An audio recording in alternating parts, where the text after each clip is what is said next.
So, anyway, I'd like to start by asking you a question. Do you remember those parties, you know, the masquerade parties? We don't quite know the real person behind the mask.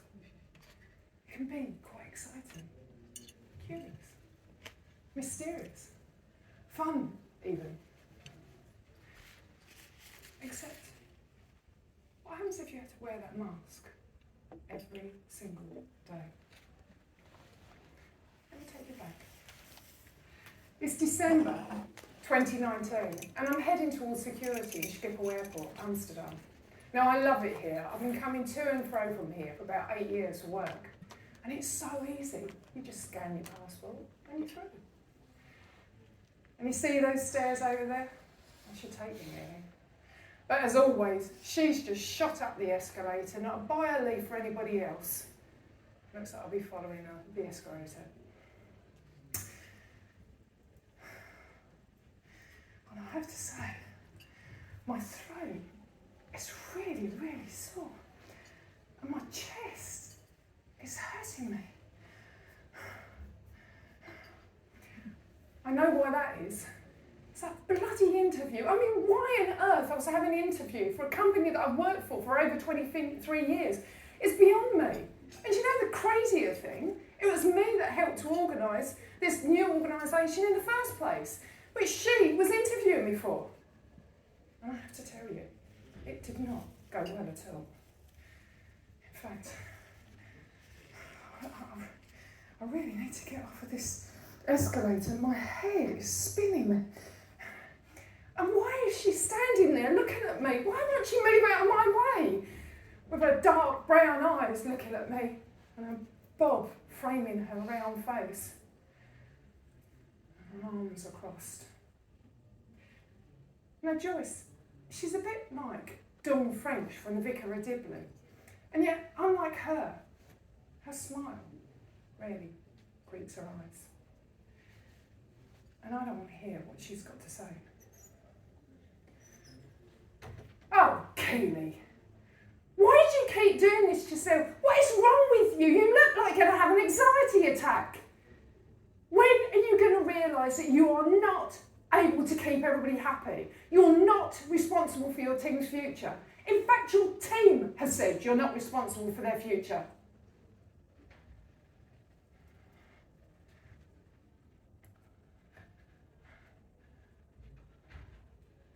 I know, Joyce, but every single time I have to put another member of my team at risk, I do feel responsible. I feel like I'm dying inside. I know, Keely, but there is only so much you can do. And do you know whose future you are responsible for? Your own. But the funny thing is, it wasn't entirely true, was it? Because not a month later, I'm sat across from Joyce from HR.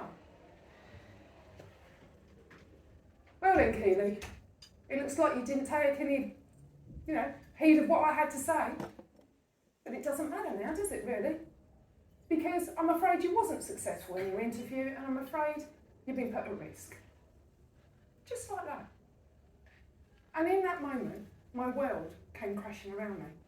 And mentally and physically, I shut down. Maybe you have had that time where you've been wearing that mask of a brave face. That brave face that says, don't worry, everything's fine. That brave face that says, nothing to see here. That brave face says, don't worry, I'll sort it all out. Now the problem is that I still had some life-changing decisions that I needed to make. But unfortunately, I wasn't in the mental space to be able to do anything. I'd been signed off sick by HR. I wasn't even able to talk to my family or friends.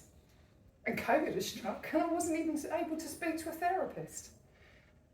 So I had to find a way. I had to do it myself. And eventually, things did start to improve, and I went out walking my dogs every single day and started to reset. I even started to do gardening. It turns out that I enjoyed it, which was just as well, because I'm not saying my garden was overgrown, but I've actually grown my own forest. And I went from growing weeds to gunning to be on the Chelsea Flower Show.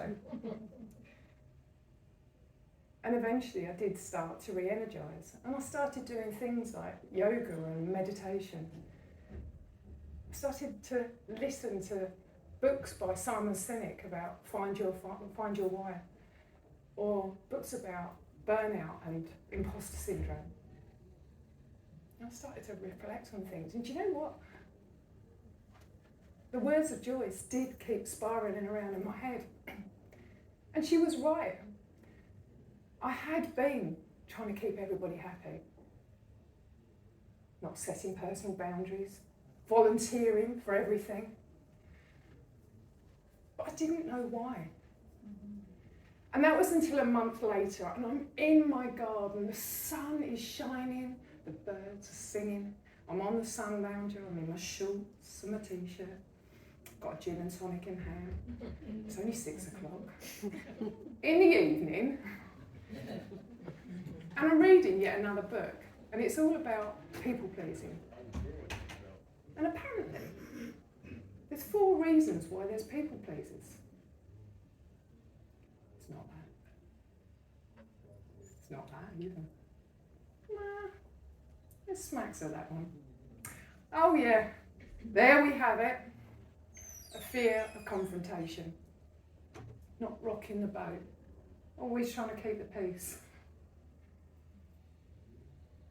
But the interesting thing is what drives a fear of confrontation? Is it a need to protect yourself? Is it a need to protect your family and those that are around you? Now, I had to dig deep to find out why I was wearing the mask of the people pleaser, because it was neither serving me or my family. So I had to find another way. But the question is how do you stop people pleasing? Well, I know how I stop people pleasing. I learned to please myself. And I did that by learning to rediscover my why. And I did that by realising that over the 23 years that I'd worked in that corporate environment, there's the one thing that I loved more than anything was that seeing the light shine in someone else's eyes, seeing them have that eureka moment when they realise what they love. And that's when I realised that I needed to take a step away from the corporate world and do what I love. And that's when I decided to set up my own coaching business. Isn't it magical that someone can say something to you, or you read a line from a book, and you realise that you don't have to wear that mask anymore? Now, I would love to tell you that overnight I had people queuing down the street, waiting to knock on my door. And I also had my mum and dad saying, a coaching business. Are you really sure that you want to do this, Keely? I mean, you've got no other money coming into the home. And of course I had my friends saying, a coaching business? What do you know about running a coaching business? But I knew this was the right thing to do. I found what I loved. And little by little, things did start to improve. And you know the old saying, never work with animals or children, or husbands. And I did start working with my husband. And I helped him to unlock something that was causing him anxiety. And I transformed the way that he was thinking. And now he is coping with life in a much better way. And then I started working with my clients. And then the best thing was when I got a message from one of my clients, my first client, saying, do you know what, Keely? I've locked away that emotional monkey. And now I'm able to be vulnerable with my family, my friends and my team. And what's beautiful about that means that she's not working the 70 hours that she's working in before.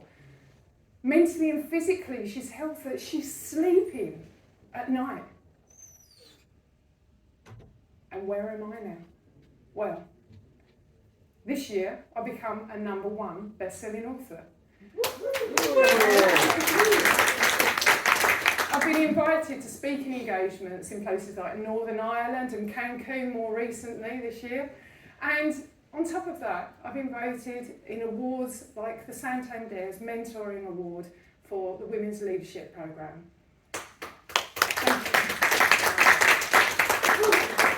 And all of that I get to do by helping my clients using the Freedom Transformation Formula, which I would love to be able to share with you. But let me revert back to my original question. Life isn't a masquerade party. Life is about being who you truly are and living your life with passion and purpose. Thank you. Give it up for the amazing Keely! Always now known to me as an emotional monkey. I love